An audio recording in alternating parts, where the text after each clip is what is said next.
अमीश देवगन। दिल्ली में चल रही कांग्रेस कार्यसमिति की बैठक में पार्टी नेतृत्व को लेकर विचार विमर्श जारी है। सोनिया गांधी के इस्तीफा देने पर मनमोहन सिंह या फिर ए के एंटनी को पार्टी का अंतरिम अध्यक्ष बनाया जा सकता है। सुशांत केस में सीबीआई आज रिया चक्रवर्ती से पूछताछ कर सकती है। सीबीआई मुंबई के वाटरस्टोन होटल जांच के लिए पहुंची है। खबर है कि सुशांत रिया इस होटल में रुके थे। सीबीआई का सुशांत सिंह के पोस्टमार्टम रिपोर्ट पर संदेह गहरा गया। जल्दबाजी में पोस्टमार्टम पर उठाए गए सवाल। एक खबर के मुताबिक उत्तर कोरिया के शासक किम जोंग उन कोमा में हैं और उनकी बहन ने देश की बागडोर संभाल ली है। देश में कोरोना के मामले 31 लाख के पार हो गए हैं, जबकि मरने वालों का आंकड़ा 57,542 हो गया है। सीरम इंस्टीट्यूट ऑफ इंडिया ने 73 दिन के अंदर कोरोना वैक्सीन के बाजार में आने की खबरों को गलत बताया। भारत के सीडीएस जनरल बिपिन रावत ने चीन को चेतावनी देते हुए कहा कि लद्दाख में चीनी आर्मी को देखते हुए हिंदुस्तान की सेनाएं भी तैयार है। अरुण जेटली की पहली पुण्यतिथि पर पीएम मोदी ने ट्वीट कर लिखा, मुझे अपने दोस्त की बहुत याद आती है। राहुल गांधी ने अपने ट्वीट में केंद्र सरकार पर निशाना साधते हुए लिखा कि एक नौकरी 1000 बेरोजगार, क्या कर दिया देश का हाल। 9 दिन में लगातार 8वीं बार पेट्रोल के दाम एक बार फिर बढ़े। राजस्थान में कांग्रेस में शामिल हुए बीएसपी के 6 विधायकों का मामला हाईकोर्ट ने अब स्पीकर पर छोड़ा। दिल्ली के मुख्यमंत्री अरविंद केजरीवाल ने व्यापारियों की मदद के लिए दिल्ली बाजार वेबसाइट लॉन्च करने का ऐलान किया। रेलवे ने साल 2019-20 के दौरान बिना टिकट यात्रा करने वालों से 561 करोड़ रुपए जुर्माना वसूला। यूपी के कानपुर में कूड़े के ढेर में धमाका होने से एक लड़का घायल हो गया। उत्तराखंड के पूर्व मुख्यमंत्री हरीश रावत ने प्रदेश में सरकार बनने पर मुफ्त बिजली पानी का ऐलान किया। पाकिस्तान में एक हिंदू लड़की को अगवा कर धर्म परिवर्तन करा के मुस्लिम से जबरन शादी करवा दी गई। पाकिस्तान सरकार ने इलाज के लिए लंदन गए पूर्व पीएम नवाज शरीफ को भगोड़ा घोषित कर ब्रिटेन से प्रत्यर्पण की मांग की।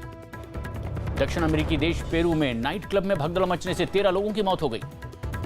तेल उत्पादन के मामले में रूस ने सऊदी अरब को पछाड़ दिया है और अमेरिका के बाद दूसरे नंबर पर पहुंच गया है। पंजाब में कोरोना के 1136 मामले सामने आए, जबकि 50 लोगों की मौत भी हुई। ताइवान के सैन्य स्मारक पर आयोजित कार्यक्रम में अमेरिकी अधिकारियों के पहुंचने से अमेरिका और चीन के बीच तनाव की आशंका और बढ़ गई। साउथ की फिल्मों की सुपरस्टार चिरंजीवी की नई फिल्म आचार्य का पोस्टर सोशल मीडिया पर वायरल हो गया है। दिल्ली में कांग्रेस दफ्तर के सामने कांग्रेस के कार्यकर्ताओं ने तख्तियां लेकर राहुल और प्रियंका के समर्थन में प्रदर्शन करके सोनिया गांधी से अध्यक्ष बने रहने की अपील की। मुंबई में कोरोना की वजह से एक महिला के गर्भपात होने का मामला सामने आया है। पटना स्थित एम्स में इलाज के दौरान रविवार को 2 डॉक्टर समेत 7 मरीजों की कोरोना से मौत हो गई। दिल्ली मेट्रो रेल कॉर्पोरेशन ने दोबारा सेवा शुरू करने और कोरोना को फैलने से बचाने के लिए जरूरी तैयारी पूरी करने का दावा किया। पंजाब के मोगा में फ्लाईओवर पर लगा एक देश विरोधी झंडा शिकायत के बाद उतार दिया गया। मुंबई के पास 3.1 तीव्रता के भूकंप के झटके महसूस किए गए। दिल्ली के पास यूपी के शाहबेरी में बिल्डरों पर बड़ी कार्रवाई करते हुए पुलिस ने 2 करोड़ की संपत्ति जब्त कर ली। सुप्रीम कोर्ट के फैसले के खिलाफ अपमानजनक टिप्पणी के मामले में स्वरा भास्कर पर अवमानना के मुकदमे को अटॉर्नी जनरल ने सहमति देने से मना किया। कमलनाथ ने सोनिया गांधी से ही पार्टी का नेतृत्व करने की अपील की। रायबरेली के गुठिया गांव में बारिश के दौरान बिजली गिरने से 7 लोग उसकी चपेट में आ गए। 15 साल की बच्ची की मौत हो गई। नोएडा में हाउसिंग सोसाइटी में एक ही सर्विस प्रोवाइडर कंपनी से इंटरनेट सेवा लेने की बाध्यता को डीएम ने खत्म कर दिया। बदायूं में एक पति के लगातार दहेज के लिए प्रताड़ित करने पर महिला ने 1.5 साल के बच्चे के साथ फांसी लगाकर आत्महत्या कर ली। प्रयागराज में 2 सगे भाइयों के अलग अलग जगहों पर शव मिलने से सनसनी मच गई। इटावा जिले के बकेश्वर में यूपी पुलिस ने एक मुठभेड़ में 6 बदमाशों को गिरफ्तार कर लिया। झारखंड के गोड्डा में शनिवार की रात एक मूक नाबालिग बच्ची के साथ हैवानियत की हदें पार करते हुए गैंगरेप के बाद हत्या कर दी गई। ऋषिकेश में बद्रीनाथ हाईवे पर पहाड़ खिसकने से पत्थरों की चपेट में आई मिट्टी उठाने वाली मशीन में दबने से 3 मजदूरों की मौत हो गई। प्रधानमंत्री आवास योजना के तहत राजौरी में कुछ गरीब परिवारों को घर बनाने के लिए पहली किस्त में 12,000 रुपए दिए गए। जम्मू कश्मीर के कठुआ में बारिश की वजह से सीमा के पास बने बंकरों में पानी भर गया है। बनारस विश्वविद्यालय में एहतियात के साथ ही आज से ही प्रवेश के लिए परीक्षाएं शुरू हो गई। कोरोना संकट के बीच बिहार में चुनाव करवाने को पप्पू यादव ने जनतंत्र के साथ मजाक बताया। उत्तर प्रदेश के मथुरा में शेड गिरने से 2 लोगों की मौत के मामले में सीएम ने परिजनों को 4 लाख रुपए की आर्थिक मदद का ऐलान किया। उत्तर प्रदेश के जौनपुर में जमीनी विवाद में हुई झड़प में 3 लोगों की मौत हो गई। मध्य प्रदेश के देवास में 2 दिन में चोरी की कई घटनाओं ने पुलिस की मुश्किलें बढ़ा दी। उत्तर प्रदेश के गोंडा में बांध का कटान रोकने के लिए इलाके के लोगों ने रामायण का जाप किया। मध्य प्रदेश के रीवा में दो पक्षों के बीच हुए विवाद में 14 साल के एक बच्चे की मौत हो गई। उत्तर प्रदेश के आगरा में एक आदमी का वहां खड़ी एक गाड़ी का शीशा तोड़ने का वीडियो सोशल मीडिया पर वायरल हुआ। उत्तराखंड के खटीमा में व्यापारियों ने कोरोना के लिए होने वाली रैपिड टेस्ट पर सवाल उठाए और टेस्ट करवाने से इनकार कर दिया। मध्य प्रदेश के सावेर में नदी में बहे एक आदमी की तलाश में बचाव अभियान चलाया गया। उत्तर प्रदेश के बलिया में एक मगरमच्छ के गांव में घुस आने के बाद प्रशासन ने उसे पकड़कर नदी में छोड़ दिया। बिहार के औरंगाबाद में अधरी नदी पर बना पुल टूटने से कई गांवों के लोगों की मुश्किलें बढ़ गई है। मध्य प्रदेश के बुरहानपुर में एक चलती गाड़ी में आग लग गई, जिसके बाद पुलिस तैनात थी और उसने आग पर काबू पाया। उत्तराखंड के चमोली में जिले में पहाड़ी से मलबा गिरने के बाद बद्रीनाथ हाईवे बंद हो गया है। इटावा से गुजरात जा रही बस उज्जैन के पास पलटने से 2 यात्रियों की मौत हो गई, 24 से ज्यादा लोग घायल हुए। मध्य प्रदेश के गुना में नदी के तेज बहाव में फंसे 2 लोगों को एनडीआरएफ और पुलिस की मदद से बचाया गया। पटना में प्रॉपर्टी डीलर की दुकान पर हुई फायरिंग में 4 लोग घायल हो गए। आईएसआईएस आतंकी अबू यूसुफ के पकड़े जाने के बाद एटीएस ने उत्तर प्रदेश के बलरामपुर में कई जगह छापेमारी की। बिहार के सिवान में पुलिस ने झाड़ियों में छिपाकर रखी गई शराब की 200 बोतलें बरामद की।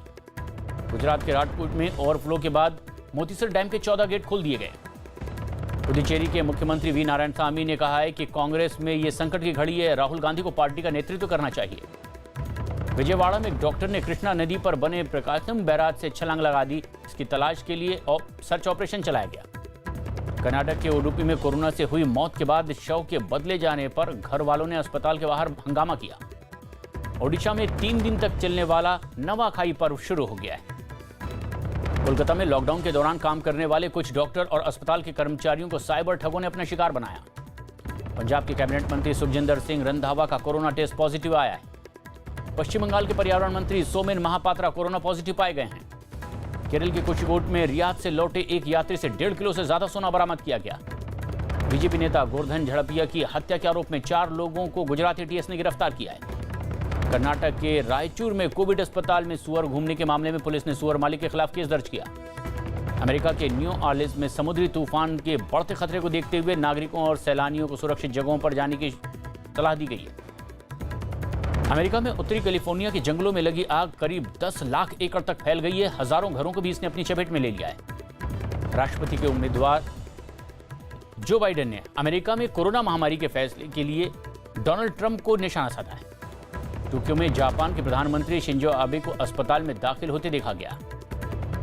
रविवार को फ्रांस की पुलिस ने चैंपियंस लीग के फाइनल में बायर्न म्यूनिख के मिली हार के बाद में उपद्रव पर उतारू पेरिस सेंट जर्मेन के फैंस को खदेड़ दिया। ऑस्ट्रेलिया के विक्टोरिया राज्य में लगातार 8 हफ्तों तक कोरोना के सबसे कम मामले दर्ज हुए। न्यूजीलैंड में बीते 24 घंटे के दौरान कोरोना के 9 नए मामले सामने आए। बेलारूस की राजधानी मिन्स्क में राष्ट्रपति के खिलाफ हजारों लोगों ने प्रदर्शन किया। जापान की राजधानी टोक्यो में लोगों ने मानव श्रृंखला बनाकर के हांगकांग के समर्थन में प्रदर्शन किया। अमेरिका ने कोरोना संक्रमित मरीजों के इलाज के लिए प्लाज्मा थेरेपी को अब अनुमति दे दी है। नेपाल कम्युनिस्ट पार्टी में पीएम ओली और पार्टी के कार्यकारी अध्यक्ष प्रचंड के बीच मतभेद सुलझाने के लिए बनी समिति ने कई सुझाव दिए। देश की 2 बड़ी इंश्योरेंस कंपनी आईसीआईसीआई लोम्बार्ड और भारतीय एक्सा ने विलय का ऐलान किया है। एक सर्वे के मुताबिक 61% भारतीय छात्रों ने विदेश में पढ़ाई की योजना कोरोना की वजह से 1 साल के लिए टाल दी। सुनील गावस्कर ने रोहित शर्मा की तारीफ करते हुए कहा कि काश मैं भी उनके जैसा खेल पाता। पाकिस्तान टेस्ट टीम के कप्तान अजहर अली ने इंग्लैंड के खिलाफ तीसरे टेस्ट मैच में तीसरे दिन धमाकेदार शतक जड़ा। जैक कैलिस, जहीर अब्बास और महिला क्रिकेटर लिसा स्टालेकर को आईसीसी हॉल ऑफ फेम से नवाजा गया। सुनील गावस्कर ने विराट कोहली की अगुवाई वाली मौजूदा भारतीय टेस्ट टीम को अब तक की सबसे बेहतरीन टेस्ट टीम करार दिया। आईपीएल के लिए यूएई पहुंची दिल्ली कैपिटल्स की पूरी टीम का कोरोना टेस्ट हुआ। सुशांत सिंह के पिता ने उनकी बचपन की तस्वीरें साझा कर कहा कि वो ठगों के चक्कर में फंस गया था। अभिनेता और निर्देशक सतीश कौशिक ने अवार्ड शो पर सवाल खड़े किए। अभिनेता शाहरुख खान ने गणपति बप्पा की पूजा के बाद विधि विधान से विसर्जन के अपनी सेल्फी भी सोशल मीडिया पर शेयर की। शिल्पा शेट्टी ने पति और बेटे के साथ डांस करते हुए धूमधाम से गणेश विसर्जन किया। टीवी एक्ट्रेस काम्या पंजाबी ने कैंसर से जूझ रहे संजय दत्त की सलामती के लिए अखंड ज्योत जलाई। सुशांत की बहन श्वेता सिंह कीर्ति ने दावा किया है कि सुशांत के लिए की गई वर्चुअल प्रार्थना में 100 से ज्यादा देशों के लोगों ने हिस्सा लिया। सलमान खान ने अपने परिवार के साथ गणेशोत्सव मनाया और आरती भी की। प्रियंका चोपड़ा ने अपने पिता के जन्मदिन के मौके पर एक वीडियो शेयर कर उन्हें याद किया। लॉकडाउन पर ओडिशा में बनी एक फिल्म को इंटरनेशनल अवार्ड मिला। एक्टर संजय कपूर ने ऐलान किया कि उनकी बेटी शनाया जल्द ही फिल्मों में डेब्यू करने जा रही हैं।